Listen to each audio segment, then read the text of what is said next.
ועכשיו לעניין הזה. מדי שנה היו מגיעים עשרות אלפי תיירים לישראל, במיוחד למצעד הגאווה. מאז המלחמה אין תיירים, המלונות בתל אביב נואשים לישראלים שיבואו לחגוג, אז איפה תוכלו למצוא בסוף השבוע מלון עם מרפסת לטיילת במחיר שפוי? הכתבה של לילי קרן.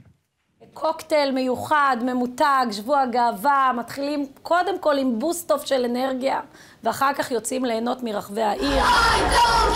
אירועי חודש הגאווה נמצאים בעיצומם, כשהאירוע המרכזי מצעד הגאווה יארך ביום שישי הקרוב. אם עד לפני המלחמה, מצעד היה אירוע שמושך ישראלים מכל הארץ, ובעיקר המון תיירים מהעולם. בחסות המלחמה נראה שהמצעד הפך לאירוע מקומי בלבד.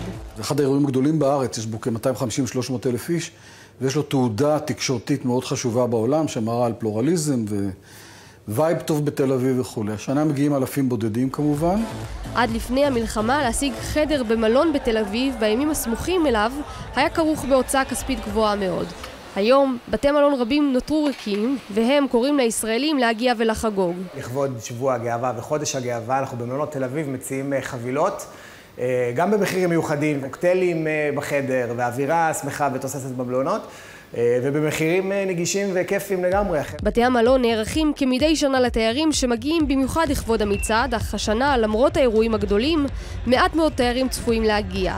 החדרים בקו הטיילת עומדים ריקים, וחלק מבתי המלון יוצאים במבצעים מיוחדים כדי למשוך את הקהל הישראלי. המחיר ללילה בסוף השבוע במלון פולי האוס על בסיס לינה וארוחת בוקר יעלה 1,368 שקלים. גם במלון פליי לבונטין בתל אביב מציעים מחירים מיוחדים לכבוד המצעד, שם המחיר הוא 1,125 שקלים. אבל במלון דיוויד אינטרקונטיננטל מציעים חבילה מיוחדת. אמנם שם המחיר גבוה בהרבה, 2,750 שקלים עבור לילה במלון, ארוחת בוקר וכניסה מיוחדת למתחם יהודי במצעד הגאווה. המחיר גבוה במיוחד גם במלון רויאל ביץ' הממוקם ממש מעל המצעד, שם המחיר הוא 3,050 שקלים עבור לינה וארוחת בוקר. תל אביב נחשבה לאחת הערים שמצעד הגאווה היה משהו פנומנל עבור כל באמת הקהילה. כמעט יותר מ-80% לא מגיעים. הירידה בתיירים מורגשת היטב בכל הארץ. ב-2023 הגיעו כמעט 35,000 תיירים. בשנה שעברה עם פרוץ המלחמה המספר צנח לכ-1,500 בלבד.